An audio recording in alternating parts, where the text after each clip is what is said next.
Hello students, MSc channel पर आपका स्वागत है। आज की हमारी क्लास का टॉपिक है 1857 का विद्रोह। हम इस टॉपिक को डिटेल में पढ़ेंगे क्योंकि अभी जो एग्जाम का पैटर्न चल रहा है वो फैक्ट्स में कम और जो डीप नॉलेज वाले क्वेश्चन ज़्यादा हैं वो क्वेश्चन पूछे जा रहे हैं। बहुत बार क्या होता है कि हमने 1857 के सारे फैक्ट याद कर लिए, उसके बाद जब लैंग्वेज बेस्ड क्वेश्चन आते हैं तो हम उन्हें नहीं कर पाते, तो इसलिए इसको हम विस्तार से पढ़ेंगे। तो चलिए शुरू करते हैं। 1857 का विद्रोह। सबसे पहले हम जानेंगे कि 1857 के कारण क्या थे, क्यों इतनी बड़ी घटना हुई।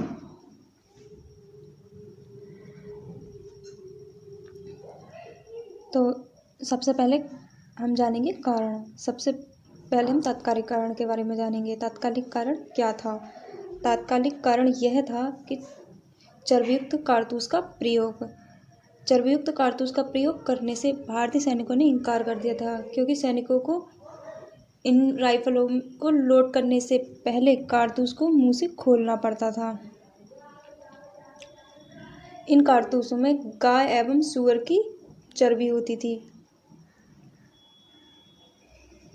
इसी वजह से हिंदू और मुस्लिम दोनों सैनिकों ने उनका इस्तेमाल करने से इनकार कर दिया था।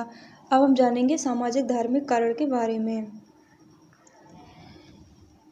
अंग्रेजों ने भारतीयों के सामाजिक जीवन में जो हस्तक्षेप किया, इस कारण भारत की जनता रुष्ट हो गई।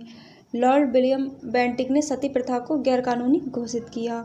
अब देखिए, हम बचपन से एक बात सुनते आ रहे हैं कि अंग्रेज़ों ने हम भारतीयों को बहुत परेशान किया। शायद हमको ये भी याद रखना चाहिए कि अंग्रेज़ लोग भारत के लिए डायरेक्टली नहीं तो इनडायरेक्टली बहुत कुछ अच्छा करके गए, और उसी अच्छाई का एक उदाहरण है सती प्रथा का अंत,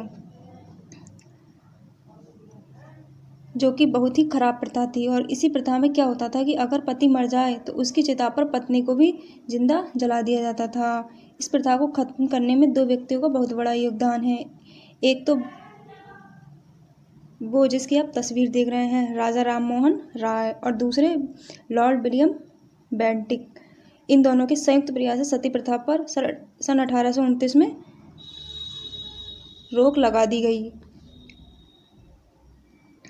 पर उस समय भारत के कुछ लोग ऐसे थे कि उनके मन में यह आ गया कि अंग्रेज हमारे धार्मिक जीवन में हस्तक्षेप कर रहे हैं।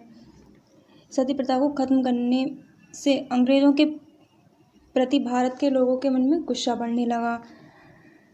अब हम जान लेते हैं राजा राम मोहन राय के बारे में और उनकी उपाधियों के बारे में। राजा राम मोहन राय को भारतीय पुनर्जागरण का पिता कहा जाता है। आधुनिक भारत के पिता कहे जाते हैं राजा राम मोहन राय, और प्रथम आधुनिक पुरुष भी इन्हें कहा जाता है। अब हम जानेंगे ईसाई धर्म का प्रचार, हिंदू और मुस्लिम धर्म की निंदा। ये भी एक धार्मिक कारण था जिस वजह से 1857 का विद्रोह हुआ।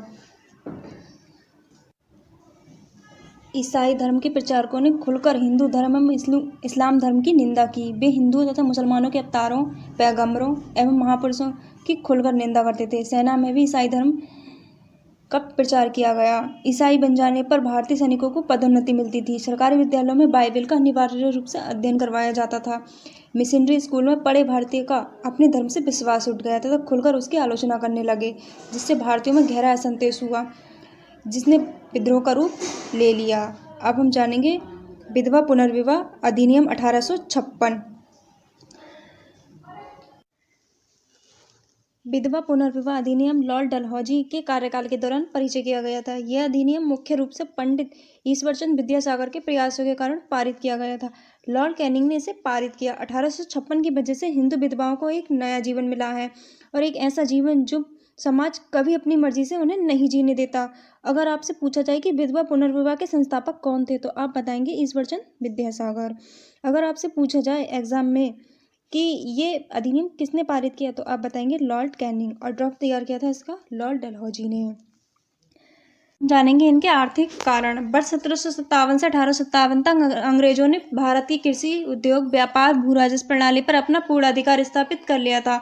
अंग्रेजों की व्यापार नीति और ब्रिटिश साम्राज्य की स्थायी बंदोबस्त की नीति तथा अत्यधिक कर देने से भारत में गरीबी, बेरोजगारी तथा भुखमरी, अकाल की स्थिति उत्पन्न हो गई थी। तो आज की वीडियो में हमने 1857 के विद्रोह, तात्कालिक कारण, सामाजिक धार्मिक कारण और आर्थिक कारण के बारे में जाना। कल हम पढ़ेंगे राजनीतिक कारण के साथ साथ और भी बहुत कुछ पढ़ेंगे। तो वीडियो में लास्ट तक बने रहने के लिए थैंक यू सो मच। और अगर आपने चैनल को सब्सक्राइब नहीं किया तो चैनल को सब्सक्राइब कर लीजिए, ताकि नेक्स्ट वीडियो का नोटिफिकेशन आपको मिल सके।